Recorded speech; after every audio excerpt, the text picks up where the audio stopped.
Sama na yung mga layok nga itatarusod na Israel aguya nga iya Hezbollah si kudiran ni katidawa Masya Allah sa tanong mo sa mapiap pamamakinggan na Masakaw Explain Khabar sa Basang Ranaw. Yang ay man na Israeli army, why? Ano ko nga agi so di manggulola sa nga ya continuous agi nga pati ang tanong na pagaprid na nakipkibubayan naman punta no sa paganay na pati ang tanong mabutaman si ko ka andeng. Peter nga Israeli Army Forces agi nga iko na brigade continue offensive operation in southern Lebanon kata. Igi nga mo bu Israeli Army na Romani Port sira na itataro sira so digat tidawa. Api ang mbanira ng another pa mga Hezbollah na gustasan sa southern Lebanon. Rocket launch platform prepare for firing toward Israeli was detected and destroyed. Military infrastructure including tunnel and weapons depot was raided and destroyed. Military infrastructure including tunnel and weapons. Sarin and rocket fire continue across northern Israel. Padya Peter wagyang kaya Israeli media o di na Israeli army. Nagyang kaya tigyan na siring mga kuan pamana Sarin. Why? Sisagyang kaya mana niya na northern Israel napakanugo nagyang mga siring sabab sagyang mga beto rocket mga kapupon sa mana niya na Hezbollah. So sama na mga pagarya na aya di manutul na giyang kaya Israeli Army Radio. So giyay di tano di teron. Giyang oto Al Jazeera na nireportean na so aya manan yan na kapagatakiran sa Lebanon. Giyang Hezbollah na Romani Port ko kapagatakiran sa Israel. Sama na to na di siya mag aya miya ka-confirm iman to na giyang kaya Israeli Army Radio. Why? At tigin nakateso miyaw lawla. So coincide niya talo report. Israeli Home Front Command siren sounded in multiple towns in the Upper Galilee following drone infiltration alert. Siren was activated in Carmel and surrounding areas for the first time in the 3 days.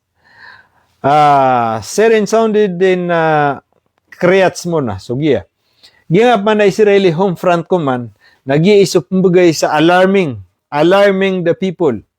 So anto na ipungulula niran. So confirm yan siya gyang atigin na sirin na miya nga nagsisagyan kaya Upper Galilee o ay sa northern Israel. Matanugatan to gyang kapsiring ro sabab sa nga infiltration. Udi na pupakasold detect a bomba detect bomba absulud si sagyang Israel. Okay, so gina ni kapsiring gyang kaya mga darpa. Sana tigyan sa Carmel away na niya nagro ng uto siring sa niya katalugoy nagyap na tigyan ka kanagan sa siring. Chan sa Kiryat Shmona. So aya so matutalay mga pagariya na confirm aging adi ka tidaw aging aya makambabala man Israel ug Hezbollah. Kaman ni bati ang tanong siya ko to miya ka dua news abiyat tano si sa Israeli Home Front Command agus sa Israeli media Israeli Army almost coincide. Israeli Army Radio 5 rocket were launched from southern Lebanon toward Upper Galilee. Peter wagyang Israeli Army Radio na adno to sumyadi tikiran alimatiman rocket ay nitimbak sa gyang kai Upper Galilee. Agyang Upper Galilee na san sa man niya na northern Israel. Channel 12 Israeli media, rocket fragments fell in Carmel following interceptions.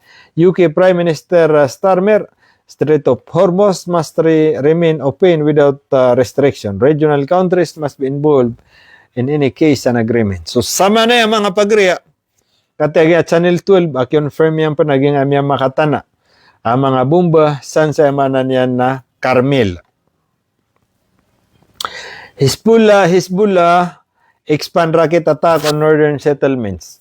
Hezbollah target the settlement of Metula Margaliot and Masgab Am. A gathering of Israeli soldier of Kiam Detention Center was struck with precision missile Mitula was targeted again, rocket barrage for the third time. So, yaman na niya nakate. Sa mata na nga ako. Giyang aya Hezbollah nakate, apian yung bagiraman siruman, nagyang Mitula, Margaliot, Masgabam, san sa detention center na struck with a precision missile na pumumbuan nirang ko na yaman yan na mga missile. So, ginan, madaklay tutulan, nagyang report, nagyang Hezbollah, o di na report, o piti barangan na reporter, may pantag sa gyang dirandi ka pa ka simbi sa bato, managyang ayamanan yan na Hezbollah o nga Israel. Channel 12, Israeli media rocket direct hit building in Mitula causing fire and partial power outage in Mitula and Kiryat Shmona. So, yamanan yan, ang uta Hezbollah na kautway ni report yan, na pianimbagera na Kiryat Shmona, yaman mo Channel 12 na may ka-reporta, confirm ira nagyang ka na ayamanan yan na mimbabatosan. Israeli strike continue across southern Lebanon. Kaya panutulang nga Al Jazeera, 2 Israeli drone strike target the two of kuha na ko siya nga ako. Langon na i-report nga ako. Ay man na niya na nga tuloy-tuloy niya langon na i-report ta Hezbollah wid na kanabagi bu Hezbollah report ka katag yung Al Jazeera. Oy, may ko na tigo teruk ta sidin. Langon na itimbak drone. Wid na kagi sisiya. Ayap militaw naging Al Jazeera. Dua ko na ika drone, waya initimbak san sa Sarkiya, Jibsit, watching from Davao, J. Ibrahim. Olomudin M. Barat, Haji Maimuna M. Giling, watching. Sukran, May. Israeli Home Front Command, Serin Kiryat Shmona kata. Di makasisimbag yung mga kuan. Arasib Obayab, sukran sa 10 star. So lepas tano ron nga mga dirandi ka tidaw ada ke fasad tano. Ay buah di siya di matero nga di maka tomenim baka Hezbollah ini reporta nga Israeli media korek ginambu. So aya sumatutala mga pagarya na mailota kaya sao pag nga Hezbollah san sa Israel. With na miya kuhan si na din dataro kuhan. Limited so kaya sa upag nga Israel. Sagyang kaya kaya panimbaga nga Hezbollah. Limited. Lang ada responsiran.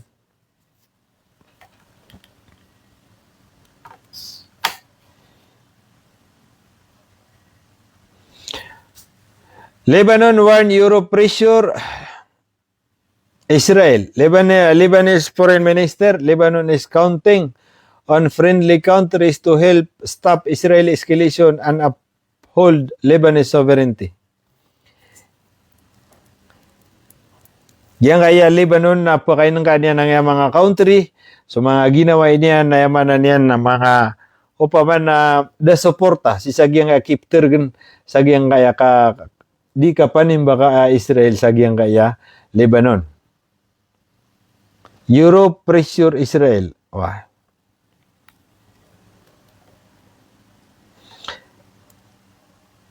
French Foreign Minister, Lebanon must not become a scapegoat of an Israel government. UK Prime Minister Keir Starmer, Israeli attack on Lebanon should not have happened and must stop immediately. So, yung UK Prime Minister, si Keir Starmer, na pitero yan nagyang Israel. Kapag taka agyang Israel, si sagyang Lebanon na kailangan natin na mitarg sa immediately. UK will provide interceptor missile and platform to its forces and ally in the region within weeks. Pitero agyang UK, amanan yan na deploy ko na isang mga panalo sa bomba. Why? Sisagyang kaya mga katropa niya, no di na tunay ni mga kaaliado niyan. Suraksan nagyang kaya Lebanon, why? Kaaliado sila na ugyang kaya UK. Ceasefire violation raise international concern. Pakistan Foreign Minister, Pakistan and France stress the importance of fully implementing and respecting the ceasefire agreement. Tad sa makarampat. Sugyan kaya Pakistan na minibalita tanwaya kagi. Eman yan na niya Pakistan Foreign Minister. Why? Na augyan kaya France. Na eman yan na pakay ng kanira na kailangan na sagyan kaya bitira sa ceasefire agreement na masunod. Sira na pakailata sa sagyan Amerika na augyan Israel. Both sides express concern over violation of the ceasefire in the Lebanon. Yang nga tigin naman na niyan na both side express concern over violation. Mana na nga Pakistan o nga France na concern siran sa nga dinggulawlaan na Israel sa kaya panimbakiran sa Lebanon. Iranian border commander pula rocket fire expand across northern Israel. So sa manay nakate, ubak manay puto yung 10 rockets were launched from Lebanon. So, ay mga tutulan si naging kapung ataka Hezbollah. Israeli artillery shell toward Yamar Askim Arnon. Artillery strike target may lutang adiran di katidawa. Aircraft land in Pakistan once possibly on board. Almayadin na tunay ni oras. Kay ko kay pita. So, yaman na niyan, nakagi ko kay pita na may lero ko nagyang kaya plane. Plane na yaman na niyan na military pun sa gyang Amerika, amya kalomya pag si sa gyang Pakistan. Yaman na niyan, nakapakay ko nagyang ESO, Vice President Asya kina G.D. Vance. Source confirming that the mediator state including Pakistan have miya kaina sa internet. So, yaman na niyan, nag-iiya kuan kataya Hezbollah intensify coordinated drone rockets. Iran denies. So, sama niyan na sambu miya pasadang yung mga tutul. Balik-balik, agyang kaya mga tutulan si agyang abapi anto na kuan. CNN, BBC, nagid ni mga unin yan, agyang kaya inder pa mapita. Agyang kaya, man to agagawin inder.